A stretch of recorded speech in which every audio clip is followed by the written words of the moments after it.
కాశ్యపాన్వే సంజాతం నారసింహ పదాశ్రితం రామానుజ గురుం వందే పాణినీయ పయోనిధిం. భాగవత సద్గోష్ఠికి సాదరంగా సాదరంగా ఆహ్వానిస్తూ పెద్దలకు దాసం సమర్పించుకుంటూ ఈరోజు మన భాగవత పట్టణాన్ని కొనసాగించుకుందాం. ఈ ప్రహ్లాద్ చరిత్రను చెప్పుకుంటున్నాం. దాంట్లో రెండవసారి కూడా ఆ ప్రహ్లాదుడిని పరీక్ష చేయించడం కోసమని శుక్రాచార్యుల వారు ఆ తండ్రి దగ్గరికి, హిరణ్యకశిపుడి దగ్గరికి తీసుకొచ్చారు. తీసుకొస్తే ఆ శుక్ర కుమారుని మాటలు విన్నాడు హిరణ్యాక్షుడు.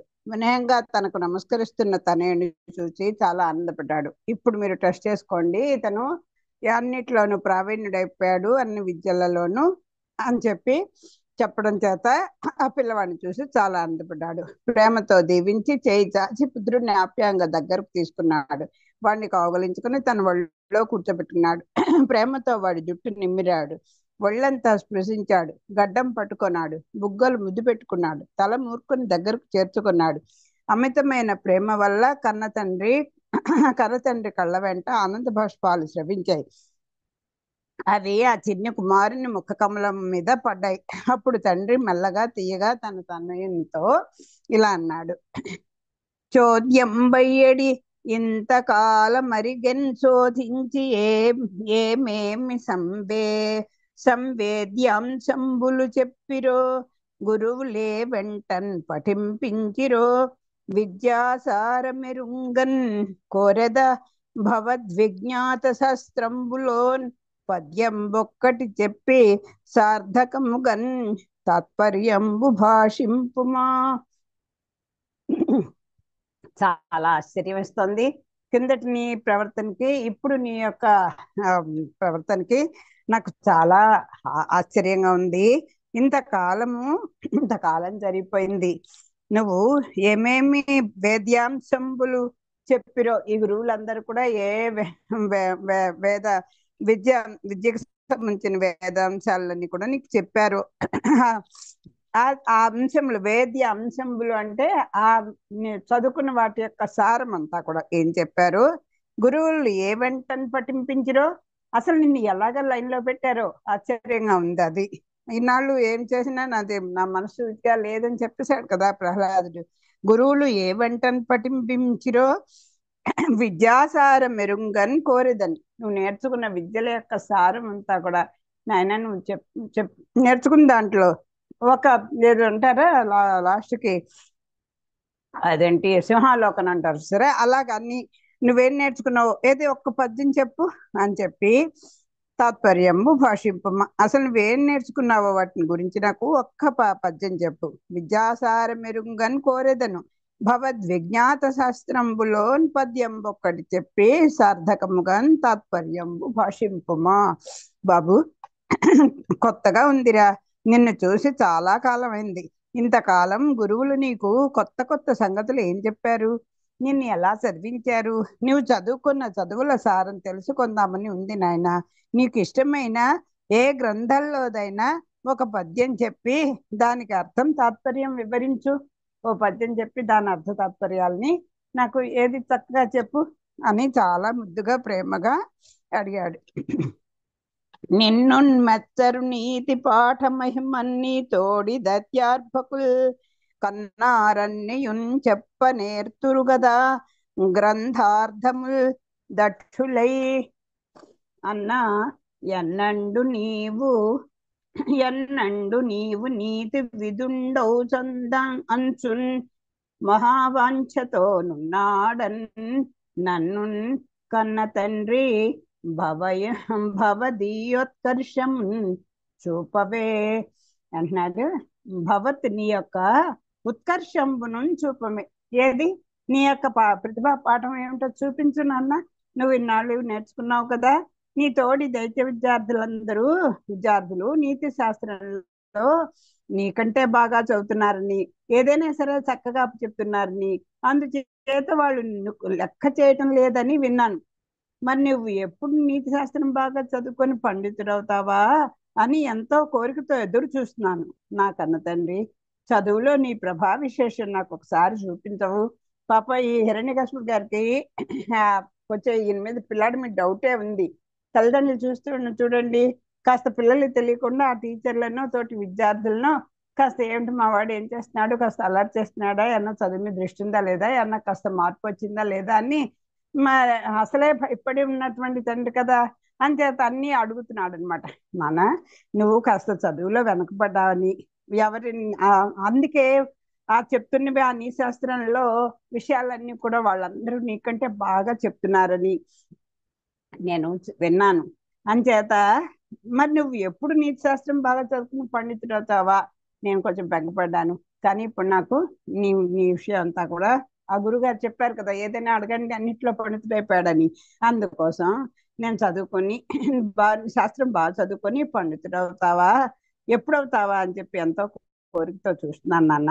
నా కన్న తండ్రి, చదువులో ఏది నీ ప్రతిభా పాఠవాన్ని ప్రతిభా విశేషాన్ని నాకు ఒకసారి చూపించవు అని అడిగారు ముద్దుగా.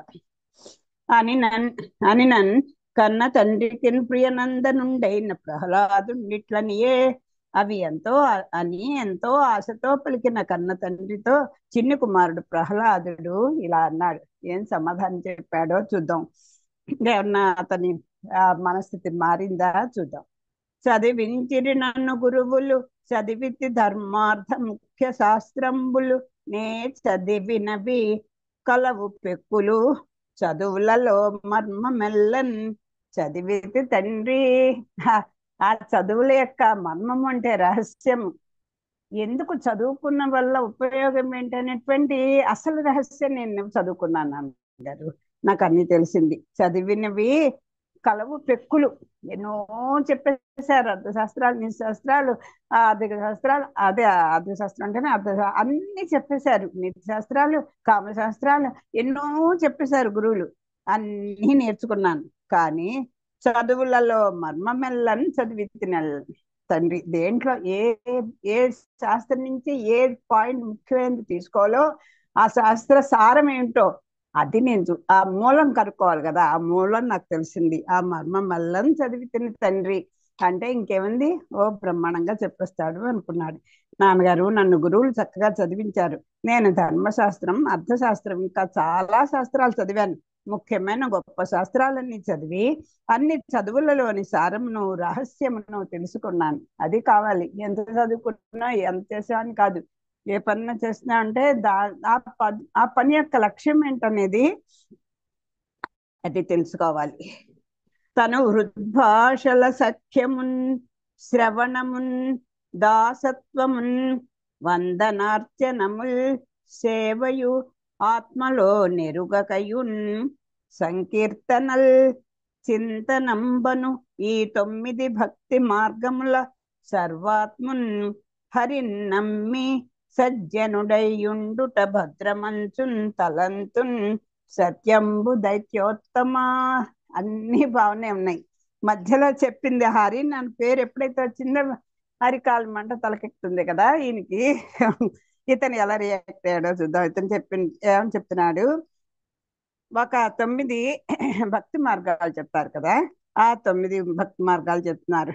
తను వృద్భాషల సఖ్యమున్ శ్రవణమున్ దాసత్వమున్ వందన అర్చనముల్ సేవయు ఆత్మలో నెరుగకయున్ సంకీర్తనల్ చింతనమన్ చింతనమ చింతనమం చింతనంబను చింతన చేయడం, తలంచడం అనేటువంటి చింతనంబను ఈ 9 భక్తి మార్గముల సర్వాత్మన్ హరిన్ నమ్మి సజ్జనుండయుండుట భద్రమంచున్ తలంతున్ సత్యంబు దైత్యోత్తమ.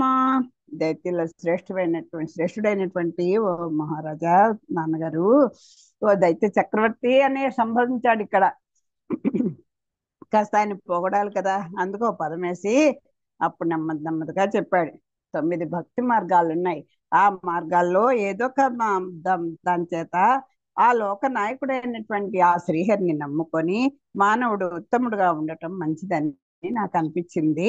ఇది తప్ప ఇంకొక సత్యం నాకు ఏమీ కనిపించలేదు. ఏ శాస్త్రం చదువుకున్నా ఆ మూల కారకుడు ఎవడు, అతనే ఇన్ని వీటన్నిటికీ కూడా రావడానికి కారకుడు అని తెలుసుకున్నాను. మనం ఎప్పటికైనా చేరవలసింది ఆయన దగ్గరికి. ఆ మర్మం అంటే అదే కదా, అదే సత్యమైనది నిత్యమైనది అని నాకు అర్థమైంది అని అన్నట్టుగా చెప్పేశాడు దైత్య చక్రవర్తి. సత్యం, శ్రవణం, దాస్యం, వందనం, అర్చనం, సేవనం, ఆత్మ నివేదనం, కీర్తనం, చింతనం అనేవి 9 భక్తి మార్గాలు. సఖ్యం అంటే భగవంతుడితో స్నేహం, ఆ తర్వాత శ్రవణం వినడం, దాస్యం సేవ చేయడం, వందనం నమస్కారం చేయడం, అర్చనం పూజించడం, సేవనం అంటే అర్చనం, సేవనం అంటే ఎప్పుడు సేవకుడుగా ఉండడం, ఆత్మ నివేదనం అంటే నాయన నా సర్వస్వం నీదే అని స్వామి దగ్గర మన మనం సమర్పించుకోవడం, ఆయనకి మనకి చేతనంటే కీర్తనం, నిరంతర చింతనం. ఇవి 9 భక్తి మార్గాలు. ఈ భక్తి మార్గాలను ఊరికే చదివేస్తానంటే కాదండి, మనసులో ఏదో తలుచుకుంటూ పైకి కీర్తనాలు చేస్తాను, లేకపోతే ఏదో పైకి కీర్తనలు చేస్తూ మనసులో ఏదో చెడాల్సి ఉంటాను అంటే కాదు. రుజుత్వంగా అంటే మనసు చేత, మాట చేత, క్రియ చేత త్రికరణ శుద్ధిగా ఎవరైతే ఎలా అయితే త్రికరణ శుద్ధిగా నెరవేరుస్తూ ఎవరిని సేవించాలి? లోకనాయకుడైన ఆ శ్రీహరిని నమ్ముకొని, ఎవరో ఇతనికి సృష్టికర్త ఎవరో, ఆ పెంచేవాడో పోషించేవాడో ఎవడో, లయం చేసేవాడెవడో, వాడికి లోక నాయకుడు, ఏదో ఒక ప్రదేశానికి నాయకుడు కాదు కదా, మొత్తం విశ్వానికి నాయకుడు ఆయన. అలాంటి వాడిని అయినటువంటి ఆ శ్రీహరిని నమ్ముకొని మానవుడు ఉత్తముడుగా, అదండి అప్పుడు మంచి మనిషి అని అనిపించుకోవడా ఉంటాడు ఈ మానవ జన్మ మనకి ఇచ్చినందుకు అని. అది మంచిదే అని నాకు అనిపిస్తుంది తప్ప, ఇది తప్ప ఇంకొక సత్యం నాకేమీ కనిపించలేదు. అంధెందు దయముల్ మహాభదిర శంఖారావముల్ మూక సద్గ్రంథాఖ్యాపనముల్ నపుంసక వధూ కాంక్షల్ కృతజ్ఞావళీ బంధుత్వంబులు భస్మహవ్యయములు లుబ్ధ ద్రవ్యముల్ క్రోడ సద్గ్రంథంబుల్ హరిభక్తి వర్జుతుల రిక్త వ్యర్థ సంసారముల్. ఎంత చాలా అసలు ఎంత గూఢార్థం ఉందో దీంట్లో చూడండి. అంధ ఇందూదయముల్ అంటే లోకల్లోట గుడ్డివానికి ఆ ఉదయించేది. ఒక అంధుడైన వాడికి సూర్యోదయం చూడాలని కోరుకున్నా అది చూడగలడా? చూడలేడు కదా. ఈ లోకంలో గుడ్డివానికి వెన్నెల అంటే పోనీ చంద్రకాంతిని వాడు చూడలేదు కదా, వెన్నెల అనే విలువ ఏమిటో వాడికి తెలియదు. ఇంకా శంఖారావముల్ మహాభదిర శంఖారావముల్ మూకకు, ఈ యొక్క ఒక చెవిటివాడు ఉంటాడు, వాడికి ఎంత చెవిటివాడి చెవిలో శంఖం వదిన వినపడుతుందా? వినపడదు కదా. అలాగే మూక సద్గ్రంథాఖ్యాప మూక సద్గ్రంథాఖ్యాప సద్గ్రంథ ఆఖ్య ఆఖ్యాపనముల్ అంటే ఒక మూగవాడికి పుస్తక పఠనం సాధ్యపడుతుందా? ఓ మూగవాడిని వచ్చి ఒరే చదవరా, ఈ పద్యాలు చదివి ఎంత బాగున్నాయి అంటే పాపం వాడికి నోరు పలకడం రాదు కదా, అసలు మాటే రాదు కదా.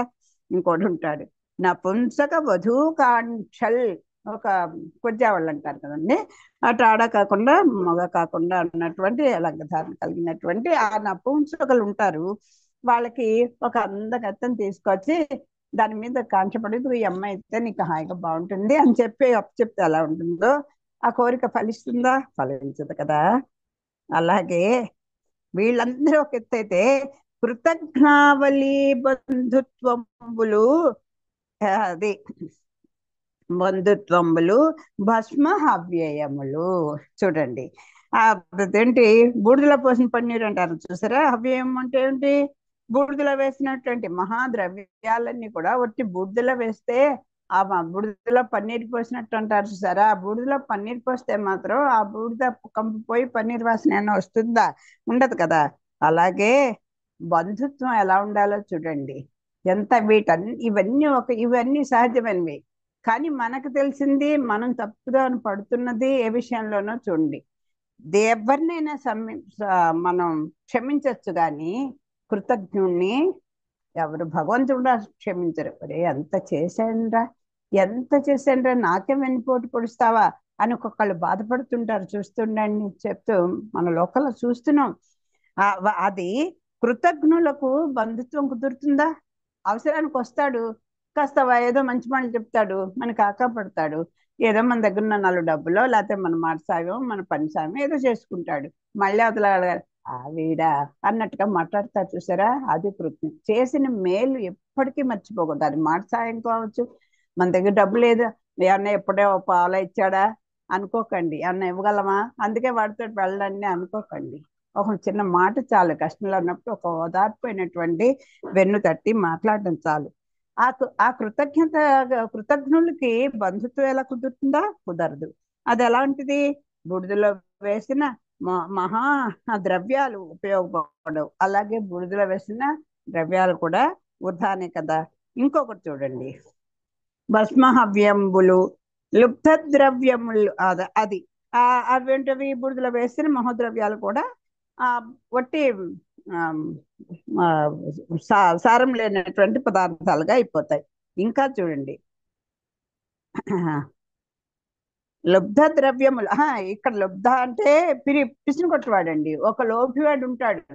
వాడికి ఎంత సంపద ఉంటే మాత్రం ఉపయోగం ఉందండి? కడుపు కట్టుకునే ఉంటాడు, ఎప్పుడు కుళ్ళు గుడ్డలు కట్టుకునే ఉంటాడు. ఆ పిల్లికి ఏదో ఎంగిల్ చేత్తో కూడా కాకిని కూడా కొట్టినటువంటి బుద్ధున్న వాడికి, వాడు కోటీశ్వరుడు అయితే మాత్రం ఏమిటి ఉపయోగం ఉంది? వాడికి ఉపయోగం లేదు, వాడు అనిపించడు, వాడి వల్ల వచ్చినటువంటి ఆ సంసారానికి వదిలి ఉపయోగించడు, తాను అనుభవించడు, ఎవరికో దానం ధర్మం అసలే ఉండదు. ఇంకా వాడికి ఎంత సంపద ఉంటే మాత్రం అదేనా ఉపకారం ఉంటుందా? దానివల్ల ఉపయోగం ఉందా? అది లుబ్ధ ద్రవ్యములు క్రోడ సద్గ్రంథంబుల్. ఇంకా ఏంటండి చూడండి, వరాహానికి సువాసనలు తెలియనే తెలియదు కదా. క్రోడం అంటే పంది. ఆ పందికి, వరాహానికి సద్గంధంబులు, గ్రంథం కాదు ఇక్కడ, గంధము. గంధము అంటే వాసన, గ్రంథము అంటే పుస్తకం. ఒక అక్షరం తేడా వస్తే ఆ అర్థం మారిపోతుంది. వరాహానికి సువాసనలు తెలియవు కదా. ఆ ఆ పందికి ఏదో మంచి సువాసనతో కూడినటువంటి పదార్థాన్ని అక్కడ పెడితే అదేమన్నా ఇదవుతుందా? అది ఏం తలదంచుకుందో దాని వైపే దాని మనసు పెడుతుంది కదా. ఆ విధంగానే హరిభక్తి వర్జుతుల ఆ రిక్త వ్యర్థ సంసారముల్. ఆ విధంగానే హరిభక్తి లేని వారి జీవితాలు కూడా నిస్సారములు, వ్యర్థ సంసారములు అంటే నిస్సారములు, వ్యర్థములు అని భావిస్తాను. ఆ హరిభక్తి లేని వాడు వీళ్ళందరితో సమానం అండి. అంటే లోకంలో గుడ్డివాడు వెన్నెలు ఎలా చూడలేడు, ఒక వెన్నెలంటే ఆస్వాదించదగింది కదా. పాపం వాడు అంధుడు. అంచేత మనమేంటి, అహంకారంతో మమకారాలతోటి గుడ్డివాళ్ళం మనం.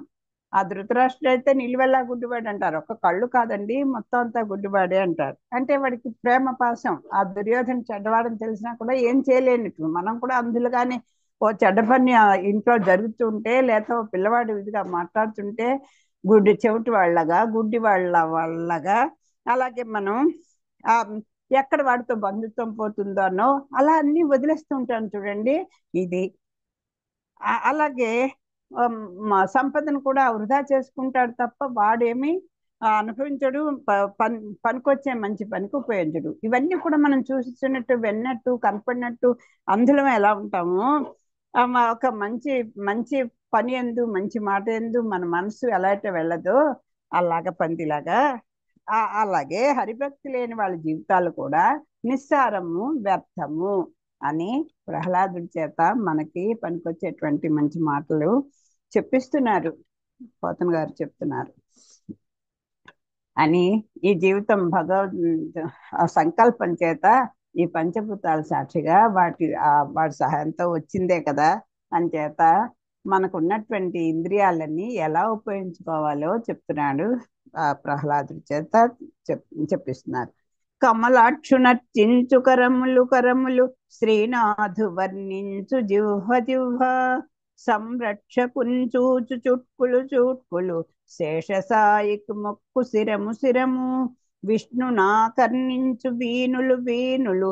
మధువైరింత విలిన మనము మనము.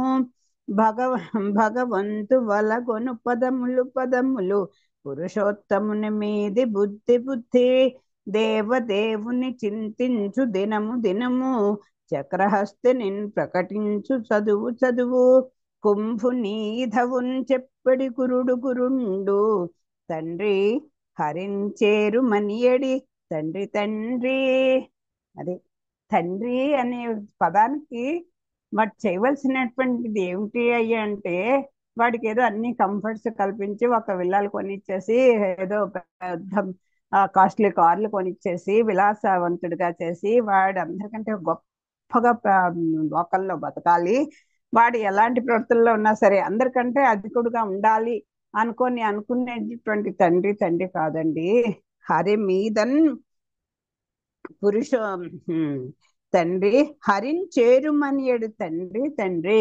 నాయన ఇంత నీకు ఇవన్నీ మనకు వచ్చాయంటే ఎవరు కారణం అనుకుంటున్నావు? సాక్షాత్ స్వామి వల్లే కదా నాయన. మనం ఆ భగవంతుడి వల్లే కదా ఈరోజు ఇన్ని రకాలుగా ఇంత గొప్పగా సమాజంలో మనం ఉన్నాం. ఆయన గురించి ఒక 10 నిమిషాల టైం వాటికి కేటాయించుకోనన్న అని చెప్పేటువంటి ఆచరించేటువంటి తల్లిదండ్రులే వాళ్ళే తండ్రి. తండ్రితో అక్కడ మాట్లాడుతున్నాడు అందుకని తండ్రి అంటున్నారు. తల్లిదండ్రులు ఇద్దరు కూడా అలాగే ఆచరణలో పెట్టుకోవాలి. ఆ బిడ్డలకు కూడా అవకాశం ఇచ్చినప్పుడు చెయ్యాలి, చేస్తూ ఉండాలి. అదే అప్పుడే మనం వాళ్ళకి మంచి మార్గంలో పెట్టిన వాళ్ళం అవుతాము అని చెప్తున్నారు. ఏంటండి నా ముకుందమాల్లో చెప్తారు కదా, నమామి నారాయణ పాద పంకజం వదామి నారాయణ పూజనం సదా. మర్చిపోతానండి, అన్ని మర్చిపోతాను, కంఠస్థం వచ్చినవే అని చెప్తారు. ఇంకా ఎంత బాధపడతారు. అనంత వైకుంఠ ముకుంద కృష్ణ గోవింద దామోదర మాధవేతి వక్తుం సమర్థోపి నవక్తి కశ్చిత్ అహో జనానం వ్యసనాభిముఖ్యం అని ఎంత బాధపడతారు కులశేఖర్లు. అనంత గోవింద మాధవ అని అలాగా నామాలన్నీ కూడా వక్తుం సమర్థోపి పలకడాన్ని సమర్థులైండు కూడా చక్కని నోరిచ్చాడే. హాయిగా అయ్యో పలకడే. అహో జనానం ఏమిటండి జనాల యొక్క ప్రవృత్తి అని ఆశ్చర్యపోతారు కులశేఖర్లు. మా అమ్మగారు కూడా అదే, నాలుక నీ సొత్తు 2 వర్ణములు పలక ముక్తి కన్యక నీ సొత్తు పూజ్యులారా అంటూ చక్కని శేషపద్యంలో ఆవిడ కూడా ఇదే చెప్తారు. నాలుక మనది, ఇంకా దాంతో నువ్వు మంచి పని మంచి వస్తువుని హాయిగా స్వీకరించు. మాట్లాడడానికి తినడానికే కదా ఈ నాలుక రుచులు, అంటే మంచి రుచులు నాలుగు అలవాటు చేయి. అది అశాశ్వతమైనటువంటి నిన్ను ఇబ్బంది పెట్టేటువంటి ఉన్న రుచులకి నీ నాలుకని పంపించకు అని కదా అర్థం. అలాగా ఈ ఇంద్రియాలన్నిటికీ చెప్తున్నారు. కమలాక్షునర్చించు కరములు కరములు. హరిని పూజించే హస్తమే హస్తము. శ్రీనాథు వర్ణించు జిహ్వ జిహ్వ. ఆ శ్రీహేపతి అంటే లక్ష్మీదేవి భర్త అయినటువంటి ఆ శ్రీమన్నారాయణని వర్ణించే జిహ్వ జిహ్వ. నాలుకే నాలుక, అదే నాలుకకి పరమార్థం. సంరక్షకుని చూచు చూట్కులు చూట్కులు. వాళ్ళ వంక వీళ్ళ వంక చూసి ఎందుకు వృధా నీ జీవితాన్ని గడుపుతావు, నేను ఎవరు రక్షించగలడానికి నిరంతరం ఎదురు చూస్తూ ఉంటాడు ఆ స్వామి. నీ కోసం ఎప్పుడు అడుగుతావా రక్షిద్దాం అనుకుంటూ కరుణా సముద్రుడే అలా నిన్ను చూస్తూ ఉంటే నువ్వు ఆ దారి ఈ దారి పక్క వంక ఆ వంక ఈ వంక ఎందుకయ్యా చూస్తావు? సంరక్షకుని చూచు చుట్కులు చుట్కులు, అవే కదా చూపుకి అర్థం. శేషసాయికు మొక్కు శిరము శిరము. ప్రతివాడికి సల్యూట్లు కొడుతూ నీకు వాడిని కాకపట్టుకుంటూ వాడి వల్ల ఏదో చిన్న అల్పమైనటువంటి ప్రయోజనాలకు ఆశిస్తూ అందరికీ స్థలంలో కొట్టుకోయా. శేషసాయికు మొక్కు శిరమే శిరము. విష్ణుని ఆకర్ణించు వీణులు వీణులు. చూడు, ఏవో కాసేపు నీకు సంతోషాన్ని కలిగించేటువంటి ఆ విషయాలు చూసే నీ ఇంద్రియానికి ఆనందాన్ని ఇచ్చే విషయం ఒక నిమిషం చూడు. ఆ టీవీలో కూడా ఎన్నో రకాలను వస్తూ ఉంటాయి. అది మనకు ఉపయోగించకపోయినా మంచి విషయం చూడమంటున్నారు, ఏం చూడొద్దని లేదు. కానీ అబ్బా స్వామి, అంత చక్కని విషయాన్ని, అంత నైపుణ్యం కలిగినటువంటి ఇలాంటి జనాన్ని ఇంత చక్కని ఈ ఈ ప్రకృతిని వీటన్నిటిని నువ్వు కదా ఇచ్చావు అని ప్రతి వస్తువులో స్వామిని భావిస్తూ అనుభవించండి. అంతేగాని ఇవన్నీ వదిలేసి 24 గంటలు స్వామినే చూస్తూ స్వామినే పాడుతూ స్వామినే మనసులో తలుచుకుంటూ అలా చేయమనలేదు. ఏది చేసినా అన్నీ స్వామి కృప వల్ల కలిగినవన్నీ గుర్తు పెట్టుకోండి. విష్ణుని ఆకర్ణించు వీణులు వీణులు, ఆ స్వామిని గురించినటువంటి చక్కని కథలను వినడము, యథార్థాలను తెలుసుకోవడము, పెద్దలు చెప్తున్నటువంటి మంచి మాటలు వినడము, ఇవన్నీ కదా వీణులు వీణులు. అవే చెవులంటే మధువైరింత విలిన మనము మనము. ఆ మధువైరి అంటే మన్మధుడు చాలా ట్రిక్స్ చేసేసి మన మనస్సుని అడ్డదారి పట్టించేస్తుంటాడు. ఆయన ఎదుర్కోగలిగినటువంటి మనస్సే మనస్సు అండి అని చెప్తున్నారు. ఇంకా ఏమిటంటున్నారు, భగవంతు వలగొను పదములు పదములు. ఇదిగో ఆ భగవంతుడు ఎక్కడ వించేసి ఉన్నాడు, అచ్చామతో ఇంట్లోనే ఉన్నాడు కదా, కనీసం లేవగానే ఒక్కసారైనా ఆ పూజా మందిరం దగ్గరికి వెళ్ళి ఒక్క నమస్కారం చేయండి అని చెప్తున్నారు. చక్రహస్తుని ప్రకటించు చదువు చదువు. ఇంకా విన్నా చదువు చదువు అని ఇన్నాళ్ళు పంపించారే, అదిగో ఆ చక్రహస్తుని గురించి చదివిందే చదువు అని తండ్రికి చెప్తున్నాడు ఇవన్నీ. కుంభినీధవుని చెప్పడి గురుడు గురుడు. ఆ స్వామి ఆ గురువులు కూడా ఏం చెప్పాలి, ఆ ఆ స్వామి మనకు దిక్కు అని చెప్పేటువంటి గురుడే గురుడు. తండ్రి తండ్రి హరించేరుమని అడి తండ్రి తండ్రి తండ్రి అంటే ఇక్కడ సంభవం నాన్నగారు. ఆ ఆ హరించేరుమని చెప్పేవాడే కదా తండ్రి అంటే అంటూ తండ్రికి చెప్తున్నాడు ఇతను. హరిని పూజించే హస్తమే హస్తము. ఆ చిన్మయుణ్ణి పూజించకపోతే చేతికి సార్థకత లేదు. నారాయణ్ణికి ఇచ్చే నాలుకే నాలుక, లేకపోతే ఆ నాలుకకు చరితార్థత లేదు. శ్రీహప్పతిని చూసే చూపులే చూపులు, మిగిలిన చూపులకు విలువే ఉంది. శేషసాయి పాదాలకు మొక్కే శిరస్సే శిరస్సు, చక్రధారి కథలు వినే చెవులే చెవులు, మధుసూదరుని తలచే మనస్సే మనస్సు, పరంధామునికి ప్రదర్శనం చేసే పాదాలే పాదాలు, పద్మనాభుని భావించే బుద్ధే బుద్ధి, లేకపోతే అది సద్బుద్ధి కాదు. అంబుజాక్షిని గూర్చి ఆలోచించే దినమే దినము. అంటే అంటే ఇక్కడ చూసుకోండి, బుద్ధి చాలా బుద్ధిమంతుడండి. అదే సద్బుద్ధి అంటే ఏమిటో చెప్తున్నారు. అది ఆ పద్మనాభుని భావించే బుద్ధే బుద్ధి. ఏమండి మా వాడికి ఏ చెడు గుణాలు లేవండి, ఎప్పుడు ఏదో వాడు చదువు వాడు చేసి చదువుకుంటుంటాడు, ఎవరితో గొడవలు పెట్టుకోడు, ఏదో వాడు దీంట్లో వాడు ఉంటాడు అనుకుంటే అది కాదు. కనీసం భగవద్ధ్యానం కాసేపైనా చేసుకుంటున్నాడా లేదా, అన్నీ ఉండి అసలేం లేకపోతే ఇంకేమిటి, ఆ ఒక్కటి అడక్కన్నట్టుగా అని చెప్తుంటారు పిల్లలు. అలాగా ఏది అవసరమో అది మానేసి అన్ని చేస్తే మాత్రం అది సద్బుద్ధి అయిపోతుంది అనుకోకండి. అంబుజాక్షిని గురించి ఆలోచించే దినమే సుదినం, అదిట మంచి రోజు. అదే చెప్తారు, జీవుడికి 2 జన్మలు. మనకి మనకి పెళ్ళయి చక్రాంతాలను వేస్తారు కదా, శంకు చక్రాలు మనకి ఆడవాళ్ళకి వేస్తారు. అది అది వేసి ఆ గురువు అష్టాక్షరి మంత్రాన్ని మనకి బోధిస్తారు. అలాగే మగవాళ్ళకి ఆ ఉపనయనం చేస్తారు, వేసి అప్పటి వరకు అప్పటికి వాడు శుద్ధి అయ్యి నారాయణ మంత్ర పఠనాన్ని ఎప్పుడైతే ఇస్తాడో గురువు ద్వారా, అప్పుడే వాడికి 2వ జన్మ అసలైన జన్మ వచ్చినట్టు. అలాగా అంబుజాక్షిని ఆలోచించే ఆ దినమే సుదినం. అన్నిటికంటే నీకు మంచి రోజు ఏది అంటే, నువ్వు ఆ భగవన్ నామ స్మరణ చేయడానికి ఎప్పుడైతే నువ్వు అధికారి అవుతావో, దాసుడు అవుతావో స్వామికి, అదే నీకు మంచి రోజు. లేకపోతే ఆ దినం దుర్దినం. అది వచ్చింది కదా అని అవళొక్క రోజు చేసేసి మనాడు మానేయడం కాదు. నిత్యం ఒక్క కాసేపైనా 10 నిమిషాలైనా స్వామికి కేటాయించుకొని వారిని తలుచుకోవడమే, అదే మనకి మంచి రోజు కింద. అమ్మయ్య ఇవాళ చాలా హాయిగా గడిచింది స్వామి అని అనిపించే రోజు అవ్వాలి ప్రతిదినం మనకి. అదే శుభోదయం.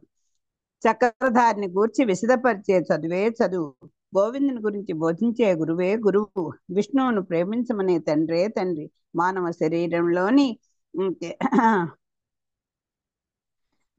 శరీరంలోని మనస్సు, శిరస్సు, కాళ్ళు, చేతులు, చూపులు, చెవులు, నాలుక, బుద్ధి ఒకటేమిటి, సమస్త అవయవాలు ఆ హరి ధ్యానంలో పరవశమైపోవలసిందే. లేకపోతే అతడు భగవంతుని విషయంలో కృతజ్ఞుడే. అది ఎందుకు ఇంత ఇంత వివరంగా ఎప్పుడు సదా ఆ స్వామి ఎందే దృష్టి పెట్టుకుని ఉంటే చాలు అని ఒక్క మాటలో చెప్పచ్చు. పోతన్ గారు ఎందుకు చెప్తున్నారు? ఆ, నీవు గుడివాడివి కాదు కదా, కళ్ళు ఉన్నాయి. చెవిటివాడివి కాదు, చెవులు ఉన్నాయి. మనసు మంచి మనసు ఉంది, తినడానికి ఉంది, ఉండడానికి ఉంది, మంచి కుటుంబం ఉంది, నీకు ఎంతో ప్రేమ పడేటువంటి ఆప్తులైనటువంటి బంధువర్గం ఉన్నారు. నీకు అన్నీ ఉన్నప్పుడు ఇన్ని ఇచ్చింది ఎవరు? భగవంతుడే కదా. ఆయనకి ఎంత కృతజ్ఞతగా మనం ఉండాలండి. ఆ ఉండకపోతే అది కృతజ్ఞత అనిపిస్తుంది. కృతజ్ఞుని ఎవ్వరూ క్షమించరు, భగవంతుడు కూడా క్షమించడు. అంచేత అందుకు ఇంత వివరంగా చెప్తున్నారు. మన ప్రతి దినమందు ప్రతి చదువులోనూ హరిస్మరణే కావాలి. ఇవాళ ఓ టీచర్ నిన్న ఒక మంచిగా మెచ్చుకున్నారంటే, ఒక మంచి విషయం వాళ్ళని తెలుసుకున్నామంటే అది ఆ గురువుల యొక్క కటాక్షము, పెరుమాళ యొక్క కటాక్షం అని మర్చిపోకూడదు. అదే కృతజ్ఞత అంటే. అబ్బా, నేను ఇవాళ ఎంత బాగా చదివాను, ఎంత బాగా ఆన్సర్ చేశాను, నన్ను ఎంత బాగా మెచ్చుకున్నారు అంటే ఆచార్య కటాక్షం ఉంటేనే ఫలిస్తాయి. భగవద్ అనుగ్రహం ఉంటేనే అలాంటి మంచి గురువులు మనకు దొరుకుతారు. అది గుర్తు, అందుకు వాళ్ళకి కృతజ్ఞులుగా ఉండాలి. అలాగే మన పెద్దలకి ఎంత కష్టపడండి వాళ్ళు, పెద్దలు ఉంటే ఎంత కష్టపడితే అసలు ఒక్కడు తలుచుకుంటే చాలా బాధ అయిపోతుంది. వాళ్ళు ఎంతంత కష్టపడ్డారో ప్రత్యక్షంగా చూసిన వ్యక్తిని నేను. మా కుటుంబాల్లో మేము కూడా అలా కష్టపడి పైకి వచ్చిన వాళ్ళే. అలాగే ఇప్పుడు మీరు కష్టపడుతున్న దీనికంటే రేపు మీ పిల్లలు మీ అంత కష్టపడక్కర్లేదు. అన్ని కంఫర్ట్స్ వచ్చాయి భగవంతుడి వల్ల. కానీ ఎందువల్ల వచ్చాయి అనేది మాత్రం మర్చిపోకుండా ఆ పెరుమాళ్ళకి పెద్దలకి కృతజ్ఞులై ఉండడం అనేది, ఆ కృతజ్ఞతతో ఉండాలని మనం నేర్చుకోవాలి. ప్రతి దినమందు ప్రతి చదువులోనూ హరి స్మరణ కావాలది. ఏంటంటే అడుగుడితే అలా స్వామిని తలుచుకోవాలంటే తలుచుకోవాలి. అది మనకి నరాల్లో జీర్ణించుకుపోవాలి. ఇప్పుడు ఆహారం తీసుకుంటున్నామంటే, ఒక మంచి వస్తువు కొనుక్కున్నామంటే ప్రతిదీ కూడా పెరుమాళ దగ్గర పెట్టండి. ఒకసారి పెరుమాళ దగ్గర ఎందుకు చూపిస్తున్నా, ఆయనకి మనం కొనుక్కునే కొత్త బట్టలు కావాలా? మనం రోజు ఆహార పదార్థాలు పెడతాం, ఇన్ని పళ్ళు కాయలు అరుగుంట్లు పెడుతుంటాం, ఎందుకు ఆయన కావాలా?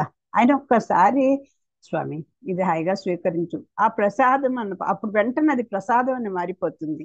ఆ స్వామి స్పృశించి ఆయన తృప్తి పడింది, అది మనం ఎంతో అమ్మో ప్రసాదం అనేసరి చూడండి ఇలా కళ్ళకద్దు నోట్లో వేసుకుంటాం. అది అలవాటు అయిపోవాలి.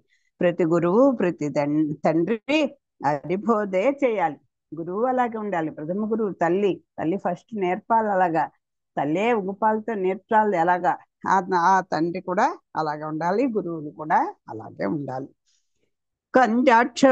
కంజాక్షున కుంగాని కాయంబు కాయమే పవన గుంభిత చర్మ భస్త్రికాక వైకుంఠున్ పొగడని వక్త్రంబు వక్త్రమే ఢమఢమధ్వనితోడి ఢక్కగాక హరి పూజనము లేని హస్తంబు హస్తమే తరుశాఖ నిర్మిత దుర్విగాక కమలేసు చూడని కన్నులు కన్నులే తనుకుడ్యజాల రంధ్రములుగాక చక్రి చింతన లేని జన్మంబు జన్మమే తరళ సలిల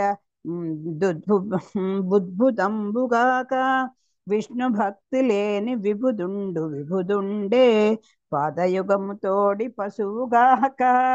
హరిభక్తి లేని వాడిని ఒక పశువు కింద పెట్టారు చూడండి. ఏదో చదువుకున్నావు కదా, నువ్వెన్న పశువా, అంత జ్ఞానం లేకుండా ఉండడానికి వివేకం ఇచ్చాడు కదా నీకు అంటూ పెద్దలు అంటుంటారు.